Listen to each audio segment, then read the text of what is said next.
We're live. Awesome. Cool. Well, I'm Steve from HackCrypto, and a quick background on me. I first learned about Bitcoin in 2013 while I was living in Cambridge, Massachusetts. I was doing a program at the Harvard iLab and saw that legendary wizard sign that said, like, magic internet money, stick it to the banks.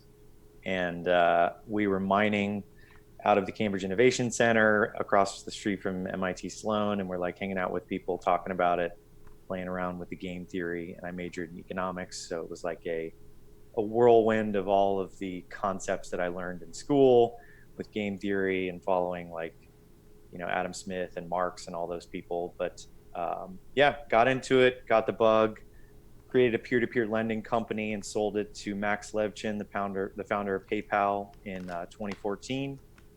And after that, started working on a new cryptocurrency project for a couple of years now, with some great co-founders.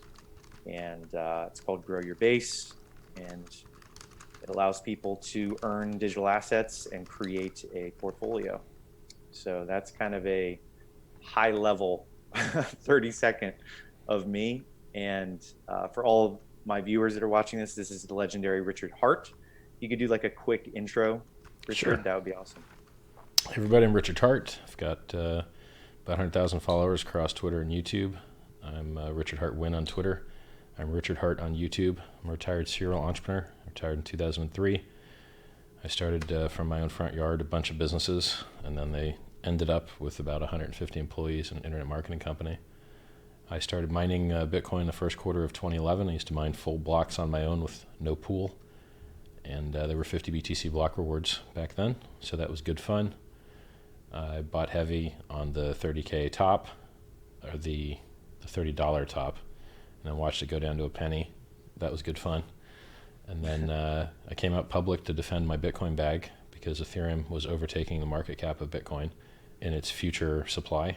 If you account for the fact that it issues at a higher rate for longer, it's like year 2050 market cap was higher than Bitcoin's. And I didn't own any of it, so I came out to say bad things about Ethereum and good things about Bitcoin. And then I learned over time that, in fact, there's a lot of good things going on in that ecosystem. And most of the problems that were had because people weren't using it properly. So now I say a lot of good things about Ethereum, and I'm very realistic about Bitcoin. And it's funny, in crypto, whatever you bought is a world-changing invention. And whatever you didn't buy is a scam. And that's how everyone in crypto feels. And it's funny because, maybe usually they're right. Maybe most things are done by the wrong people at the wrong time with the wrong incentive structure. They never get product market fit. They just burn everyone's money. That's what ICOs did for the most part. But the word gets abused a little bit, because if you build open source software that people can use or not, what more do you want? That's as good and as honest and as free and as good as a thing could possibly be. And that's what Vitalik did. And, he's still building open source software that people enjoy and use, and still doing research and still standing on stage and trying to spread the good word. And everyone calls him a scammer. So if you think Monero's a scam, and you think Vitalik's a scam, and you think every possible thing is a scam except what you bought, you're probably an asshole, truthfully, right? You're not being honest. You're not being fair. You're not analyzing things on their merits. And your reward for being that way is you will miss out on the multiple thousands of % of return that people will get when they get in on the right project that isn't on the top 10 market cap and then finds its way up there, right? So, talking all that garbage and staying ignorant and priding yourself on your ignorance, you will be forever regretful that you missed the next big thing, because you didn't think there would be a next big thing, because you didn't understand how those other guys got up there, right? So, I ask people, I'm like, how many coins in the top 10 do you think belong there? 2, 1. I'm like, all right, stay ignorant, bro. I can't help you. You're not helping build a better future, right? If you're not doing competitive analysis and you're not thinking about what's missing and what you can do better and really trying things and iterating, if you're not iterating, you're not making progress, right? So Bitcoin's got less on-chain transactions than it did in 2017, less people that accept it.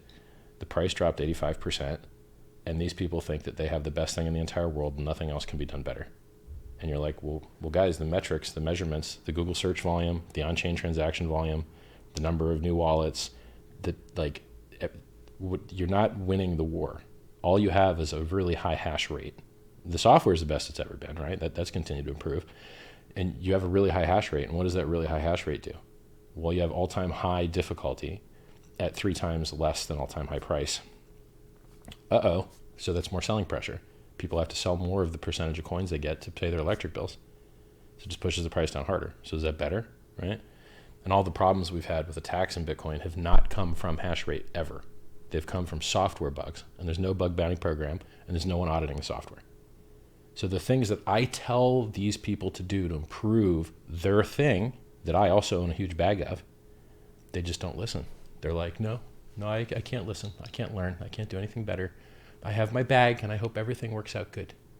Stupid people. They don't deserve greatness. They don't deserve excellence. It's sad.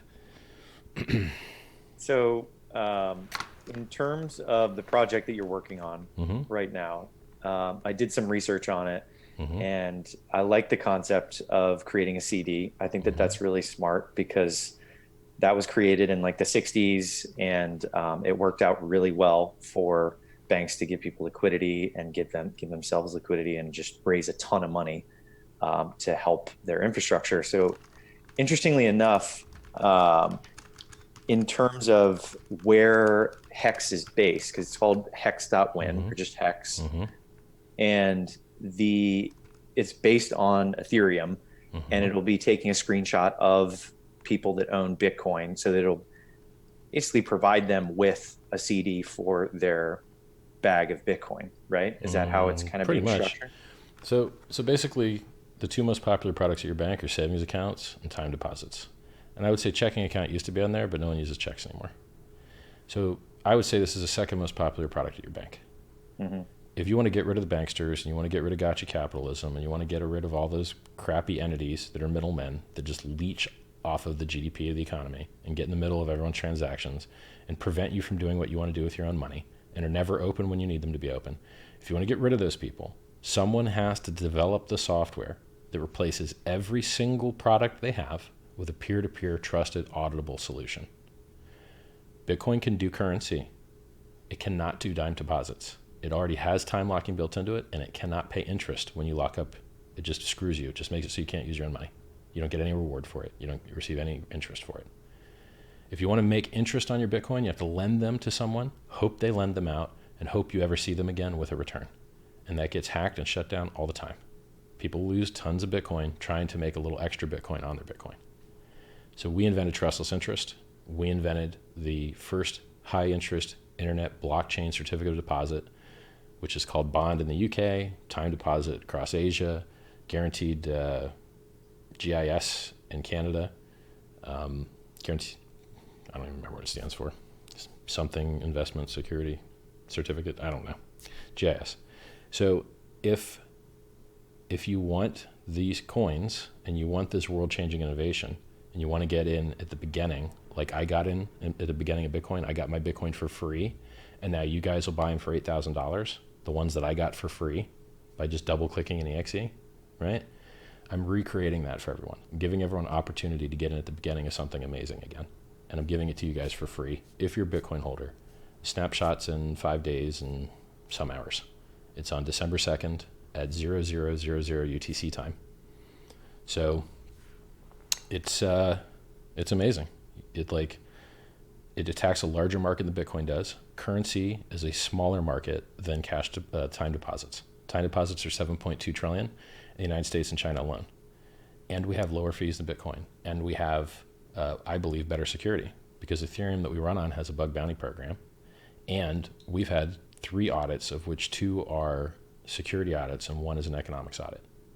So it's like, and our consensus code is locked into a smart contract that no one can edit. It's immutable. And therefore, it's very, very hard to have bugs around consensus.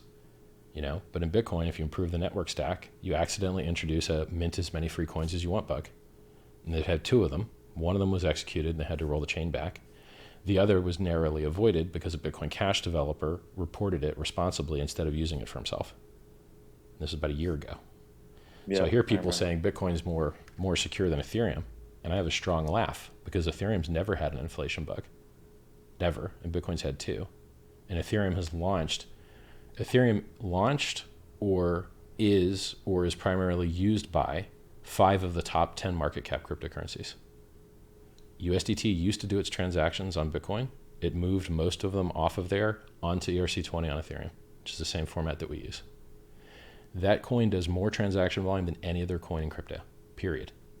So the only people that are really using crypto are the USDT guys, and they're primarily doing it on ERC20 on Ethereum.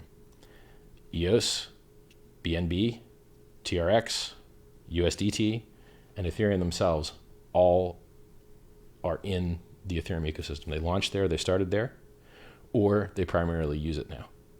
So anyone that talks to me about security and says that there's some kind of problem, dreaming. So they're going to say, they're going to say the parity multi-sig hack. You're like, yeah, they didn't declare a function as private. And if they would have wrote the word private in the contract instead of it defaults to public, they wouldn't have had that problem. But since they didn't write the word private, they got hacked. Does it have anything to do with Ethereum? Nope. They used it improperly. What about the DAO? Well, Bitcoin rolled back the chain once because of a bug. Ethereum never rolled back the chain because of a bug. They removed a hacker from being able to steal some people's money because the community decided that's what they wanted to do. Not because they had to, because they wanted to. And could they do it again? Nope. Why not? Because if they could, they'd roll back the chain for Polkadot and Parity, who are, Gavin Wood's projects, and he wrote Solidity, right? He wrote the smart language code, the smart language that everyone uses in Ethereum. He wrote that. If they're not going to roll back the chain for him, they're not going to roll back for anybody. So I'm very, very happy with the ecosystem. So in terms of the incentives, because what I try to do on my channel, my channel is called Hack Crypto, and the concept is hack your crypto education. And I try to simplify everything I possibly can. So if you were going to simplify down like the incentive structure for viewers and listeners and whatnot, I've been interested in masternodes and things like that because the incentives are really interesting to people all over the world. What's the incentive structure for the CD? Is it that you hold it there for a year, 2 years? What are the milestones that people would be holding it on there to get their interest? Well, if you free claim, you're 90% auto staked for 350-day minimum. And if you like up to 3x the shares as a bonus, you can increase your stake length. And at 36-41 days, you're going to have 3x the shares. Now, the share price only goes up. Every time someone ends their share, the system looks and says, are you the highest return on investment anyone's ever seen? If so, your ratio becomes the new price. So if you made a 10x in your Bitcoin profit or in your HEX profit, you're going to get the new share price to be set to 10x what it started at. And so now if you tried to get back in and like recompound, you'll never have more shares than you originally had, ever. It's impossible.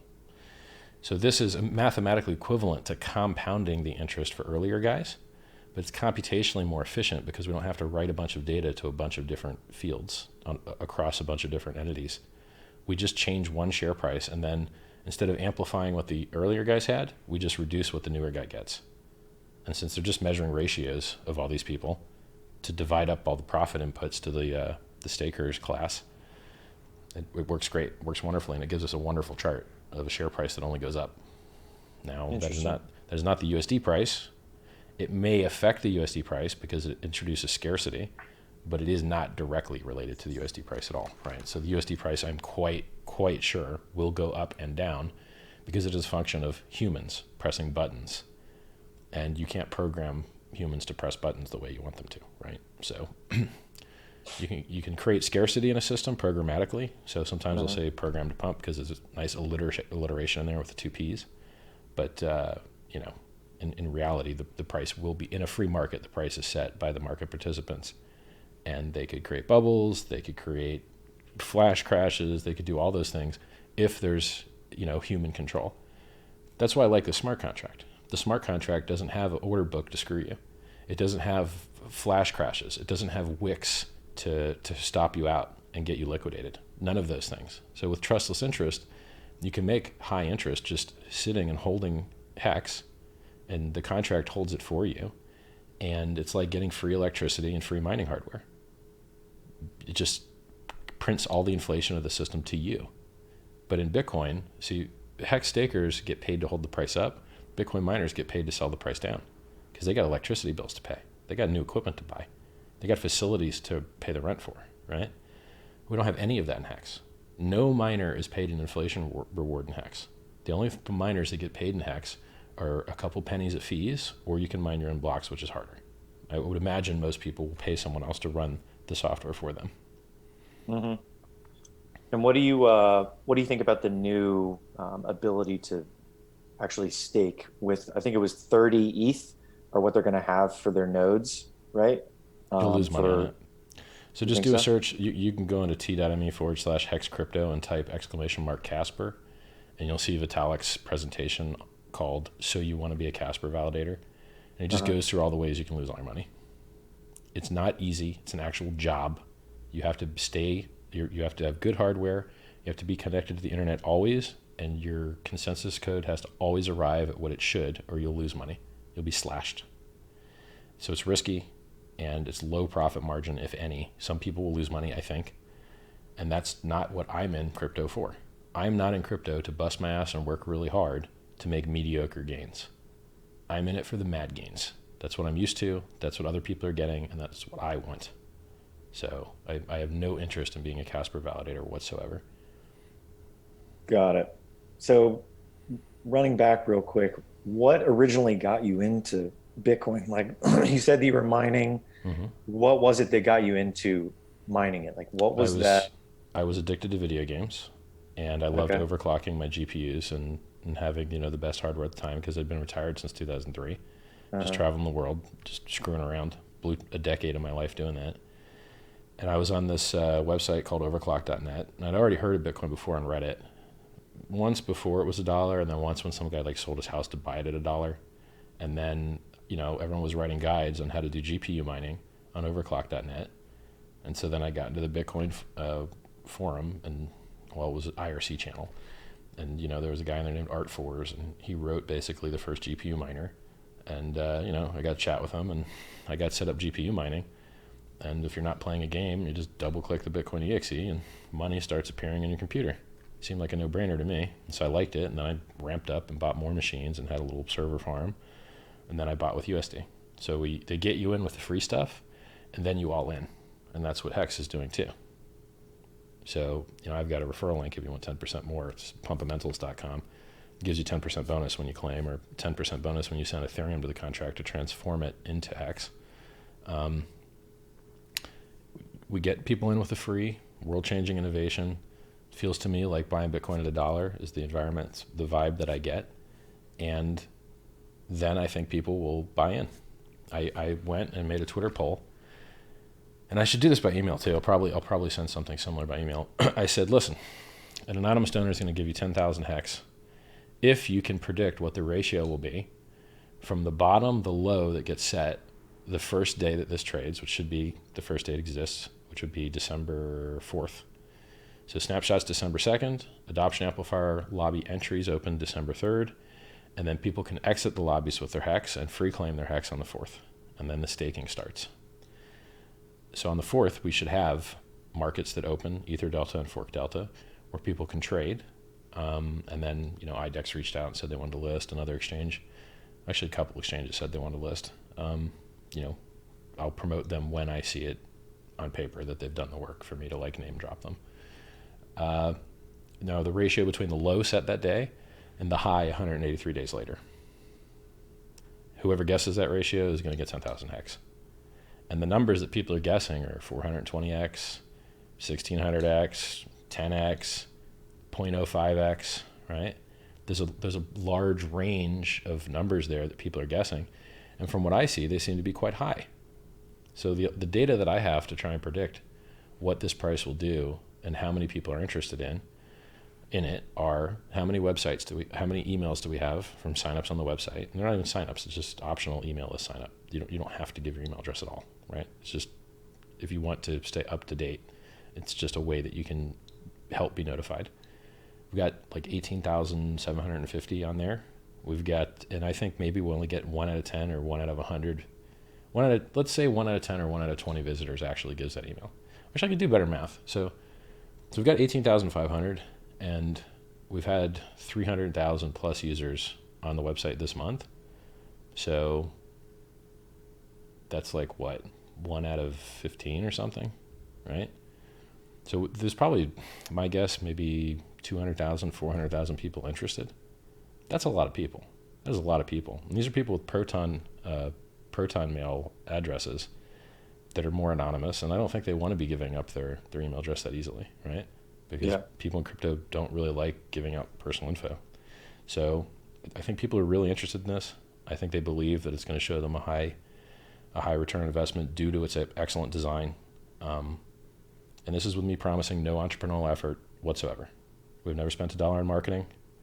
I tell you very specifically that any money that you send to the contract in the form of Ethereum, you must expect absolutely no benefit from whatsoever, because of the Howey Test, right? Howey Test says if people give money to a common pool with the expectation of profit solely from the work of others, then it's a security, and it has to get licensed, and it has to get registered, and it can't list on exchanges because exchanges don't have broker-dealer licenses.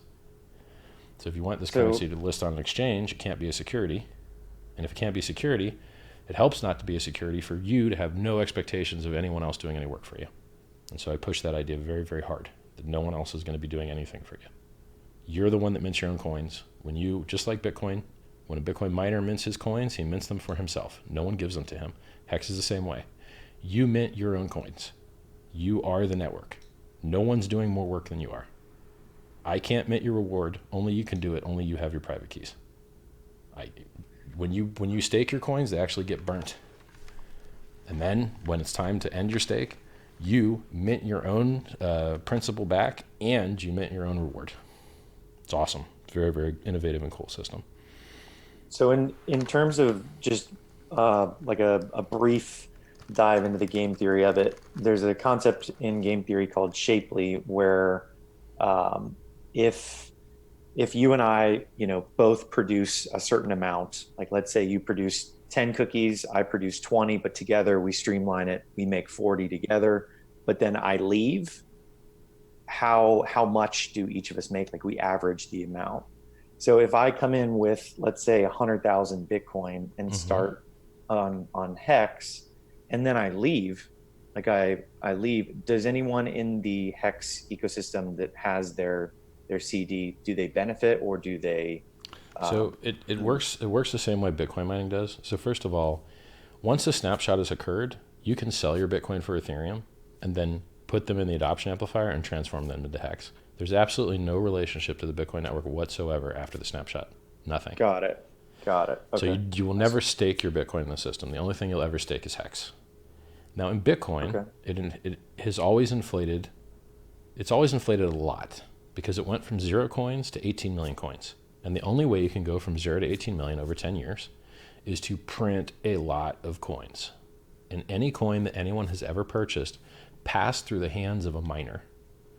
So people think that Bitcoin is like a peer-to-peer currency, but it's actually not. It's a peer-to-miner currency. And if you don't mine, you're not actually a peer, and you don't get any free coins. So the miners in Bitcoin are an elevated status, and apparently they're all Chinese now because they don't talk to you on Twitter. I don't know a single Bitcoin miner, not one. And I know a lot of people.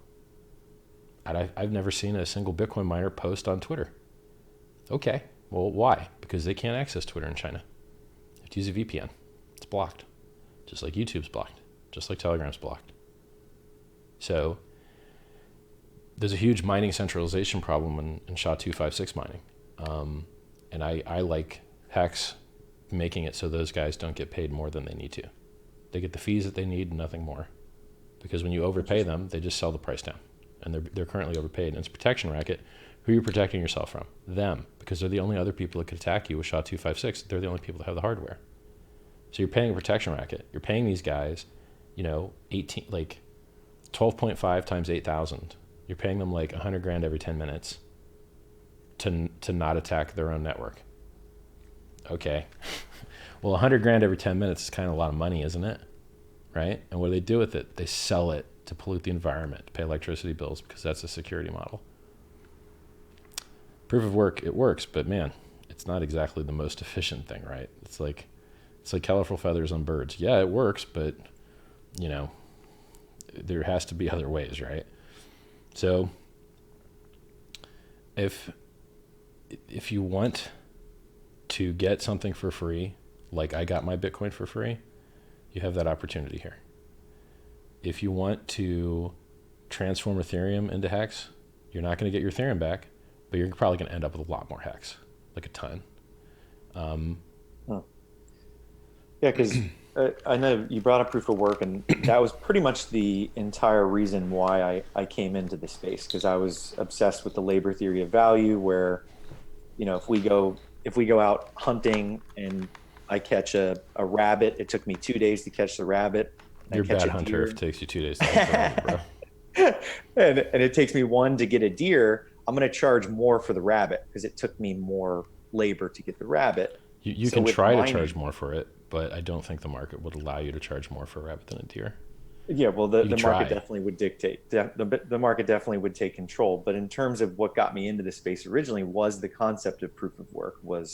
It was this new version of the labor theory, and it's just information signaling theory that animals have done forever. So the reason that deer grow larger and larger antlers is because it's a waste of calories. And if they could survive wasting the calories, then they obviously have an excess, and then they could use that excess to benefit their mate. You know, in certain countries, younger people get into the habit of pouring champagne down the drain just to show how much money they have. I mean, think about... Do you find there to be value, though? In of course you do, because you were in Bitcoin early on with proof of work. And I love proof of stake as well. Proof of work is just a means to an end. It's not actually good or great. It's just the only thing we have that works right now. So what we care about is censorship resistance. And proof of work and decentralization are means to that end of censorship resistance. But if we could get censorship resistance in more efficient ways, we should do that. Because polluting the environment, it's not actually that good, right? And I like proof of work. I use proof of work, and I hope that some of these other solutions to create trustless systems with censorship resistance without the pollution exist. I hope that occurs. So what about it probably will, truthfully, because people fantasize that there's all these attacks that we have to prevent. There's not. The majority of attacks that we have to prevent are software bugs. And there's no one working on that because they're stupid. They're idiots, right? The only bugs we've really had, no one's working on stopping. I have stopped this alarm or it's going to keep going. Sorry, guys. Yeah, the concept of proof of work, I think, given the current financial structure, I'm back. It's a good thing I wear pants for these interviews. Not going to wear pants for the interview. You there? Yeah, I'm here. Okay. So what I was going to say is that the current financial structure, like the whole financial space, we'll call it, banks and things, they survive very heavily on transactions. So what do you think of a future where proof of work is basically banks are mining Bitcoin and surviving off of those transactions? What do you think about that? That's the stupidest fucking thing I've ever heard. You don't think so? That is retarded. That is the dumbest thing I've ever heard of in my entire life. No. It was actually suggested on Bitcoin Talk idiots. Years ago, they suggested that as like a potential for them to participate in the future where they're confirming transactions, making their transactional fees. Yeah. You don't think banks will do that in the future? No, I don't. I don't think that at all. And they haven't. Hey guys, we want to displace the banks and get rid of them. God, I hope they sell our coins and stay in business. What? I thought we were here to get rid of the shitty banks. That was the game, right? Let's get rid of these assholes. They're just taking everyone's money and being mean about it.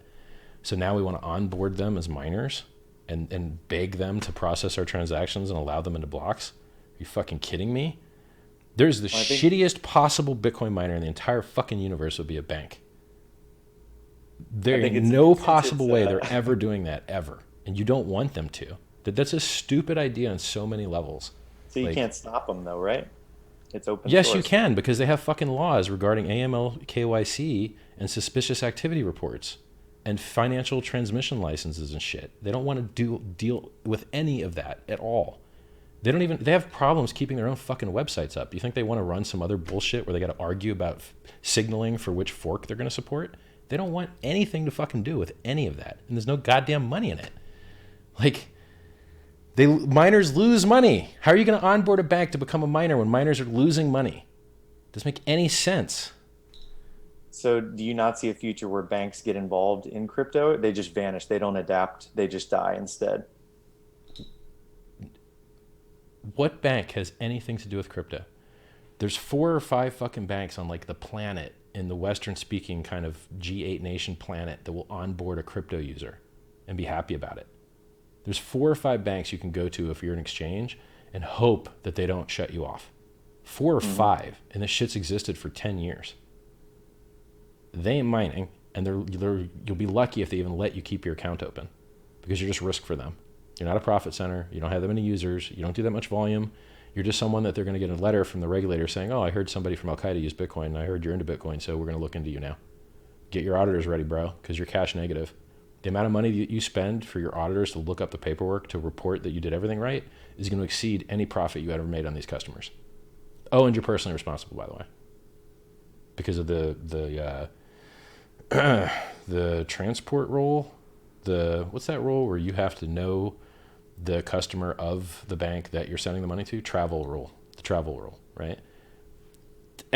This is the dumbest line of questioning I've ever heard. Banks do not like crypto. They don't want to work with crypto. There's no money for them in crypto. It's only risk for them, which is the reason there's only 4 or 5 of them that will work with any crypto company in the entire world. And we don't like them, and we don't want to work with them. So, like, get rid of the banks. What do they do? What do they actually do? They're just a software company. They're just a really shitty, really slow software company, right? People don't even use them for, like, exchanging currency. They use local exchange places, right? Like TravelX. But, like, fuck banks. Nobody likes banks. Yeah, I agree. I mean, when I was doing peer-to-peer lending, we got shut down multiple times from bank accounts. You know what's up. They make it a nightmare. You're like, why'd you shut us down? I can't tell you. Okay. Do I have any recourse? No. Okay. So just fuck myself then? Yeah. Just fuck yourself. All right. Yeah. I'll go get the weapon of ass destruction and get to work. Like, it's terrible. But the hard part was like you said, there was no explanation. They'd freeze funds, things like that. Right. But when I was doing peer-to-peer lending, a really cool startup that I met called BTC Jam. I don't know if you remember them. I've heard of them. They were doing peer-to-peer Bitcoin lending, and in South America. Can you explain to me why the fuck anyone would borrow a Bitcoin? Do you know how goddamn stupid that is? Let me explain to you how stupid borrowing a Bitcoin is, okay? You borrow a Bitcoin in 2016 at $200. You hold that shit for a year. 2 years, maybe. Now, you owe a $20,000 Bitcoin back. When you borrow a Bitcoin, you're fucking shorting Bitcoin. Do you want to short Bitcoin? Are you fucking stupid? Like, borrowing Bitcoin has to be the dumbest thing anyone could ever possibly do in their entire life. Because if the price goes up 10x, which it very often does, you now owe 10x the fucking money. Why would you ever borrow Bitcoin? You have to be stupid. So what do you think of borrowing against it with US dollars or dollars in That's some different. way? Then you're fucking, like, borrowing a Bitcoin and borrowing a dollar are fucking different. The dollar's not going up in 10x value this year. The dollar's not going up, like, usually at all. Usually it goes down in value, right? Because they keep printing it. Yeah. Bitcoin becomes more scarce over time, not less. People lose their keys, the halvening happens, the rate of issuance cuts in half. If you borrow Bitcoin, you're just shooting yourself in the head. Like, you're going to owe, the amount of money that you might have to pay back could be 100x more than you borrowed. Who the fuck wants to do that? Like, I do think that the new concept that all these lenders are coming out now and trying to, I could send 100 Bitcoin to them and then borrow against it, similar to like taking a HELOC out on a house, treating yeah, it as an sure, that's asset. fine. Perhaps it's a tax deferral regime. Yeah. Perhaps it's, deferring accruing gains, like depending on what jurisdiction you're in. You know, perhaps it's making it so you don't have to go to a bank, and you might live in a country where the banks are assholes, right? It could be any of those things. But none of those things are borrowing a Bitcoin. All of those things are borrowing dollars against your Bitcoin as collateral. And furthermore, I think all those things mostly suck too, because Bitcoin and crypto was created to get rid of counterparties. And now you're turning the exchanges and these new DeFi centralized bullshits, CeFi, centralized finance, you're creating the new banks out of these people. The banks that we hate now got their start with gold as a hard currency and then handing out paper and fractional reserve on top of it. And now people are doing the same thing with Bitcoin. Bitcoin's a hard currency, and then let's layer on all this Rube Goldberg bullshit on top of it to suck money out of the customers' pockets and risk their privacy and risk their security and add extra counterparties where there weren't any. That's not what crypto was designed for. Crypto was designed to get rid of those people. So we should be using smart contracts and distributed finance to get rid of all of that crap. So if, like in HEX, you mint your own coins, you mint your own rewards, your counterparty is yourself. You're the one running the smart contract. You're the one running the code. You are your own counterparty. There's no order book to fill. There's no like other person that you have to like, hey, I want to buy. Does anyone want to sell? Hey, I want to sell. Does anyone want to buy? Can I find a counterparty here? Oh, something went wrong. Can I sue BitGo now? Right? None of that shit. We built something better. Furthermore, you were asking, if someone locks up a bunch and then they unlock, does that benefit everyone else? Yes, because you're all sharing the same profit inputs, right? So the system inflates a maximum of 3.69% after the first year, and there's early end stake penalties and late end stake penalties, and those are the three profit inputs to the stakers. And it's divided by shares. If you get it earlier at a lower share, you're going to have a much larger portion of that than if you got later in at a higher share price, where you had to lock up more HEX to get the same amount of the share, right? And then if someone ends their stake, well, now you're getting more. If everybody ends their stake, it would be just like being the only Bitcoin miner. So in HEX, we're monetizing time, and in Bitcoin, they monetize hash rate. So we're the first cryptocurrency that monetizes time, just like banks do in the real world, just like vesting periods do.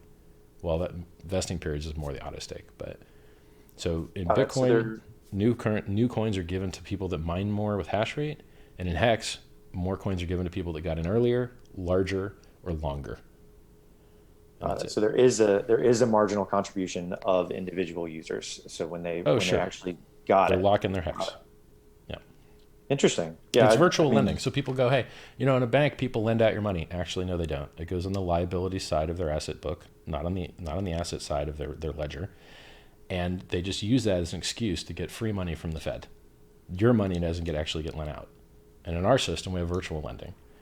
When you're a staker, you're virtually lending value to the coins that are not staked, and then anyone holding those unstaked coins is receiving that value.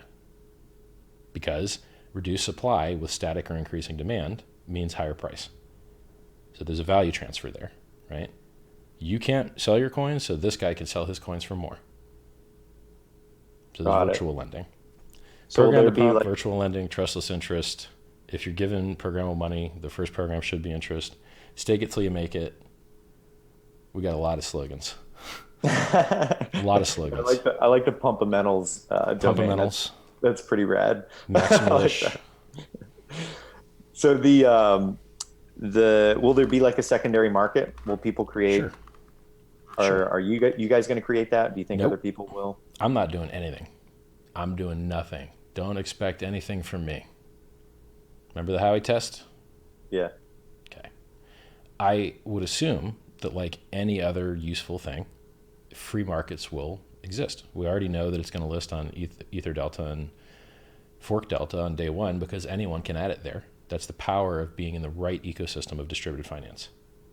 You can't build on top of Bitcoin, but you can build on top of Ethereum. And then everything plugs in with you and everyone can build on top of you. Someone wants to wrap a HEX contract and make staked tokens able to trade, they can do that. If someone wants to add margin to HEX contracts and let you like borrow extra HEX to lock up more, they could do that. If someone wants to allow you to use HEX as collateral for a loan, we can do that all trustlessly, all with smart contracts, all with atomic swaps, all in the same network, no oracles. Awesome. Real distributed finance. If you try and build on Bitcoin, you're building on AOL. If you build on Ethereum currently, you're building on the actual internet of distributed finance. It's awesome. It's really, really cool. And like, what else? Yes, I'm psyched. You should watch the video I just made last night while I was falling asleep. I made a 10-minute video and just walked through. Here's how you send Ethereum to the contract. Here's how you end your stake. Here's how you start your stake. I just walked through everything in the user interface, and I'll do another one later tonight, and then you'll be able to see everything, right? Like it's time. You'll be able to start staking December 4th. You'll be able to enter the adoption amplifier with Ethereum December 3rd. You'll be able to free claim December 4th. Snapshots December 2nd. 0000 UTC for all of this. So we're all of this awesome strategizing and theorizing and simulating of what we think will happen.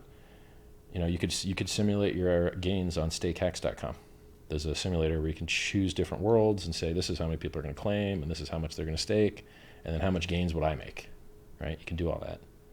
There's somebody else made a spreadsheet that shows you, how much HEX you would get per ETH based on your guess of how much ETH is going to go on day one.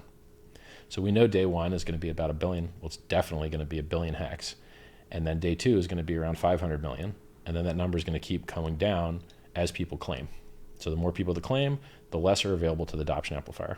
And everyone's got their eyes on this day 353 when we pay all the unclaimed coins plus all the late penalties plus the Goxby not where Mt. Gox can't claim plus the multi-sig can't claim. About 2/3 of Bitcoin supply is unlikely to be able to claim. And that is all going to get given to the stakers after being multiplied by adoption bonuses, up to 3x for virality, which is how many people claimed of the possible total, and critical mass, which is how many people claimed of the possible total coins, right? So claim events and coin mass. So your payout on day 353 is going to be pretty gigantic. Now you could say, well, hey, why don't I just stake at day 352 and then I would be ready for day 353 and earn all that. Sure, you could do that, but what's the share price going to be then? 5x higher, 10x higher, 20x higher, right? And then you're going to get 20x less share. And then the people that staked 3x longer are going to get 3 times the lower price, right? So they got in a lower price, compounding their advantage against you. And then they also staked longer, compounding their advantage against you. I guess you could cancel out the longer because you could stake longer from that point right before the day 353 payout too, right? And then people misunderstand this. They go, well, isn't the price going to dump right after day 53? Well, not from the auto stakers, it's not, because those claims happen over a year, and then their minimum auto stakes end over a year. So the last of the minimum auto stake guys that claimed on day 350, he's going to end up ending his claim on day 701, right? So, and if a bunch of stakers decide that they want to be able to end their claim right after day 353, you're going to see it because it's public. Now, if you see everyone's ending their stake on the same day, is that the day you want to end your stake? Probably not. So we're the first cryptocurrency in the world with a chart of future market supply. Now, when I say chart, devs are working on the chart. You might have to make your own chart. You might have to go into Etherscan and just look at all the transactions and make your own chart. So my devs are working on it, but me telling you that any work will occur will 100% not happen as we get closer to the launch date, right? So I need you to understand that there will be no work. Hopefully that this chart is pretty and done before launch, but if not, someone else can build it, right? It's not that hard. This data's all public. One of the things that happened with peer-to-peer lending within the first 2 years of it kind of gaining popularity with Lending Club, Prosper, all those peer-to-peer loan platforms, was it originated with mom and pops being able to lend money, right, to somebody that wanted to consolidate debt, credit card debt, whatever it was for a personal loan. It very quickly became banks creating bots that were just scraping these loans and making the loans all of the tier one. But that's more efficient. I don't see the downside to that. That's more efficient. Well, it pushed mom and pops out from getting actual return on their, quality loans. Yeah, so and it gave everyone else a lower rate. in terms of the bank came in, scooped all of the quality loans out, and then it became more the pure actual retail investors were getting the lower quality loans. Yeah, So well, look, man, if the government keeps handing out free money, you're always going to have this problem. Like the savers in an economy where money is given away for free by the government, the savers will always be fucked, and the people trying to hunt yield will always be fucked. And the businesses will always take all the money. So free borrowable cash amplifies the returns of businesses because they can deploy it to purchase goods and purchase business infrastructure, which returns yield over time. Whereas the lenders that don't have such an opportunity, like Ma and Pa that's retired, they just get destroyed because they're not trying to start a business. They're trying to survive. And what they use to survive a lot of the time is CDs. My grandparents survived using CD ladders, where you would have a CD and then you'd always have one CD ending when you needed money. And that's how they survived until they died. So, when the government's printing the money for free, savers are always going to get fucked and businesses are always going to do wonderfully. And that's why you see, retired people having the worst time of their lives, not being able to pay their bills because prices keep going up, but they can't make any interest at all. And businesses are at all-time highs with the S&P 500 at all-time highs. And you're going to continue to see that as long as interest rates are artificially low, period. So in theory, like you were saying, banks aren't going to be involved in anything in this, but businesses could come into HEX and just start lending to people and kind of bring the coalition towards businesses. This is not one of those ecosystems where you have an order book that has lenders and borrowers and you're trying to order match them and you're worrying about an order matching engine. This is not that. This is you versus the contract and them versus the contract. So you can stake or end stake, you can stake long, you can stake short, right? Unless you're a free claimer, and then there's that minimum 350 day. And there's also no emergency end staking for you. But, for normal coins, they can emergency end stake, like, adoption amplifier coins. So you don't have to worry about someone on the other side of the transaction, ever. Because your counterparty that pays you the interest is the smart contract that invented the currency in the first place. So you are your own counterparty. You're the one running the software. There's no one that, does that make sense to you? Yeah, I was referring to the secondary market stuff that we were talking about earlier. Where sure, yeah. If people want to, so I'll give an example for a contract someone can make. In our system, to prevent people from spamming the blockchain with extra transactions, we reward you for consolidating your stake into a larger stake. It's called bigger pays better. And they do this in the normal world in banks with a jumbo CD. So if you have a jumbo CD, it pays about 10% more interest. And if you stake for longer, you make about 20% more interest per an extra year. That's the math as it stands today. We copied those things and we put them in our system. If you stake longer, you get about 20% more interest per year in the form of shares in our system. And if you stake bigger, you can get up to about 10% more shares. Now, because bigger pays better, someone could create a contract that maxes out its bigger pays better bonus and then sublets other little guys to jump in underneath him, and they share that increased yield, right? So that could exist. That's something that could exist on top. And it could be totally decentralized with a smart contract. It doesn't need to be centralized. But if someone wants to do it centralized, they could. Like a lot of exchanges do that now because there's other coins that you can stake, and those staking coins don't have the time lockup system that we have. They don't emulate CDs. They don't value time. We value time. We monetize time. So I would imagine other exchanges, if other centralized exchanges are very likely to become stakers in the system if they hold a pool of people's funds, I think.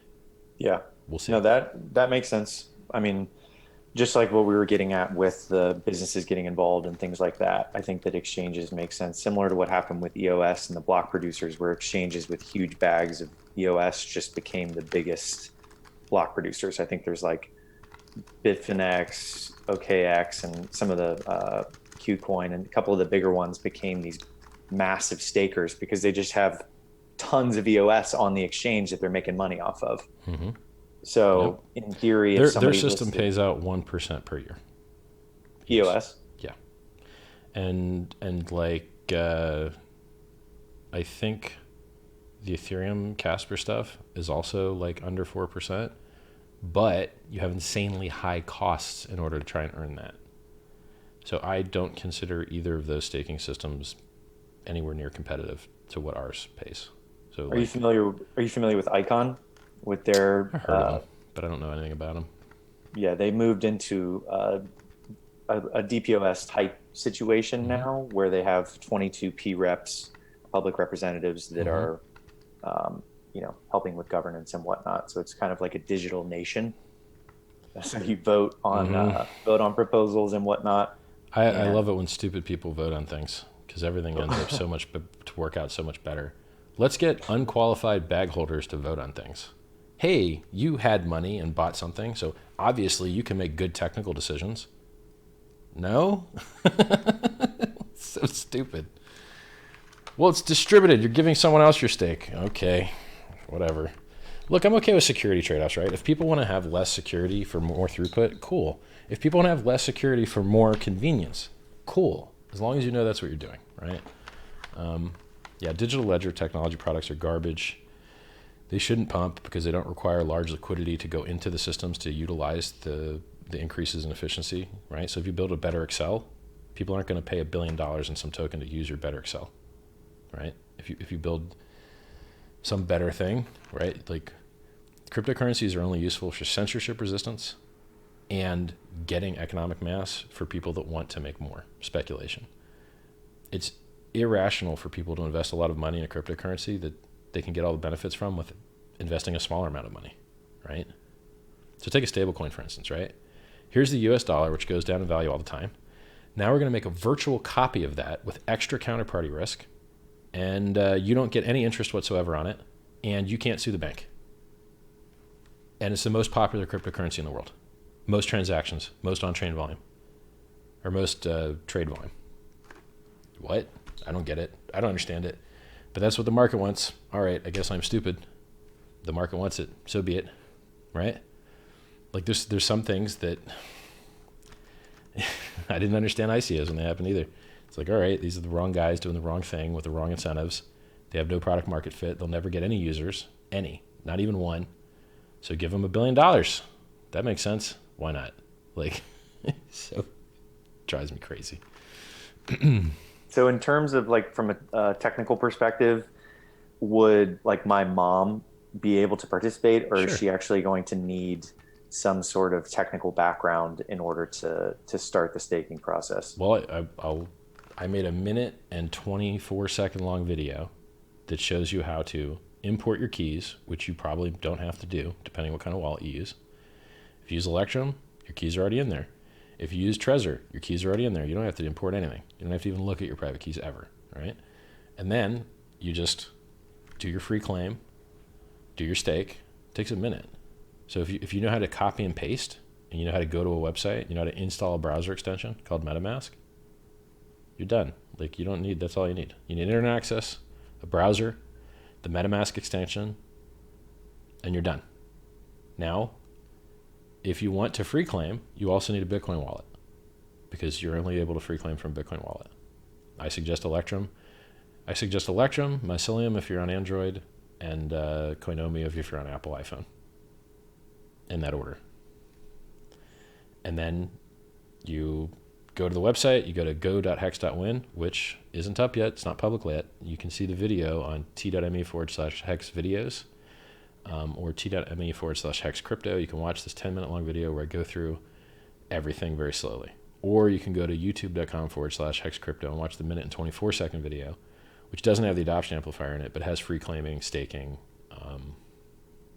importing your keys, which you probably don't need to do. So basically, if your mom can get a browser, install MetaMask, and buy Ethereum from somewhere, then she can get in and stake and use the adoption amplifier and everything. If she finds Ether Delta and Fork Delta, then she could buy HEX from somebody else that did those things, right? Yeah. Well, it is interesting all of the incentives that you've added in there. I mean, I like the marginal contribution piece. I like the coalition of pretty much everybody in there. It's kind of like a cooperative effort. It sounds like everybody wants to monetize time towards it. So it is interesting. I'm definitely going to check it out. Well, we've got so many volunteers. It's crazy. Like They translate the videos into Chinese. They set up Chinese WeChat. They make memes and videos and set up interviews, and our community of volunteers is pretty awesome. Like, really neat, really good people. We all believe in the project, and we all want to see it do great things. And I'm in other chat rooms, and I see how much activity there is in other things, and I'm very, very proud with where we are. When Ethereum launched, Vitalik wasn't as popular as I am, and didn't have as many good things going for it, right? Like, we're lucky to stand on the backs of giants that have built so many awesome things. I mean, even Bitcoin actually came through and did something awesome. So Bitcoin recently added a feature that can actually pull out snapshots directly from the blockchain. So you can actually pull out the UTXO set from the blockchain using a hidden RPC call. And that didn't exist a year ago, but it exists now. Well, that's great, because I just happen to need to pull out the UTXO set. So instead of having to do something that took about 8 hours before, it can take about 5 minutes. Well, that's awesome, because the ecosystem got better, right? And there's, MetaMask supports hardware wallets like Ledger and Trezor. Electrum supports hardware wallets like Ledger and Trezor. I don't have to do anything, right? So now my project supports Ledger and Trezor on the Ethereum and BTC side because the ecosystem got better, right? So there's so many awesome new things that exist now that didn't exist when some of these other things launched. I'm super psyched about it. And since you're into Ethereum now, I'm super bullish on NFTs and ERC 721s and things like that. Just given what's an NFT? Project non-fungible token. Yeah. So all right. The project I'm working on now, Grow Your Base, basically lets people collect digital assets, like digital tokenized assets, and also like crypto collectibles and things like that. Right. And in terms of your thoughts on actual collectibles on Ethereum and the idea, you don't like crypto collectibles? No, I hate them. What about tokenized assets in terms of That's fine. If I have but you don't need a blockchain because no one's trying to censor it. It's also stupid. It's wasteful and inefficient. If none of those projects, you're spamming up the blockchain, you don't need censorship resistance. Creating digital scarcity for pictures of cats is horrible. If you like the cat you see, take a screenshot of it. Stop trying to dream that shit's worth money, right? It's dumb, and it's not even good art. It's low tier, shit tier art. Procedurally generated worlds are garbage for games. Real developers making real narratives with beginnings and ends is the top tier narrative quality way to make a game. And so I don't like any of those things. I don't like non-fungible tokens. I don't like ERC 721. It's not as secure. It hasn't been as battle hardened. The only successful use case spammed up the blockchain and fucked everyone with fees for a terrible, shitty casual game where cats permuted on top of each other with shitty graphics. So what about given your interest in gaming, like you mentioned before with overclock and whatnot, the play to own concept where people are actually playing games with these collectibles in the games and they share revenue. You're getting kids addicted to gambling. Congrats. You might as well open loot boxes and make 10x more money this year. You want to make money addicting kids to some fucking gambling? Do a loot box play. Then you'll make $1 billion this year. You want to try and do crypto, fake, this isn't a loot box, but we're trying to still kind of make the same kind of money kind of thing. Loot boxes is going to outperform you. And so blockchain gaming, you don't agree with blockchain gaming? No, it's terrible. Do you need censorship resistance? Are people trying to censor your game transactions? No? Then why are you doing something slower and expensive and shittier with no track record of success? When you could just do something for cheaper in a centralized database, just like EA Sports does, or just like what's the name of that game? Counter-terrorist win. Counter-Strike. Thank you. I was going to say Sukabilat, but I could go through a list of good memes. It's like, or you could sell hats like Team Fortress 2, which I think that's better. That's a better model. At least there's some creativity involved there. Listen, I've actually got another call that I have to do, so I have to wrap this up. Do you want to talk about your stuff? Yeah, sure. If you guys are interested in learning more Google Grow Your Base, check it out. Also, I'm on YouTube at HackCrypto. Talk about everything around simplifying some of these concepts with game theory and just using my background in economics to try and figure out crypto economics around all these different projects out there. But if you guys are watching on my channel, Richard, where can people learn more about HEX? Sure. So I love being me because everyone in the world calls me a scammer because they hate that I'm building something better than what they've got. It makes them very angry. So I don't have any way you could possibly give me money. I don't have a shopping cart where you can give me a credit card. I don't have a crypto address where you can send me crypto. And it's been this way for years. No, I've never had any of those things ever since I've had the name Richard Hart. So I give everything away for free. I wrote self-help books in t.me/sci-vive. They're awesome. Check them out. I've got free crypto trading chat, which you should never trade, but if you're forced to and you just can't take my good advice, there you go. t.me/strape charts. General crypto chat, strape. HEX Crypto. t.me/HEX Crypto. Follow it on Twitter, twitter.com/HEX Crypto. Got 100K followers across YouTube and Twitter. Richard Hart on YouTube and Richard Hart Win on Twitter. If you want to donate money to charity and they accept crypto, go to sens.org. What else? So free books, free tokens. Go to pumpamentals.com if you want a 10% bonus on free claiming or sending Ethereum to the adoption amplifier to turn it into HEX. Go to hex.win if you don't want the extra 10% bonus. HEX.win. Yeah, so free tokens, free books, free chat, free videos. Everything's free. Yeah. It was good talking to you, man. I'm sorry that I had to do this, just an hour, but usually I would talk to you for a few. Yeah, it was a good conversation. I liked it. Good talking to you, man. All right, man. So anytime you want to do another one, you just let me know. Yeah. Happy to. It'll be fun. Pleasure. Good talking to you. Bye. All right, man. Bye.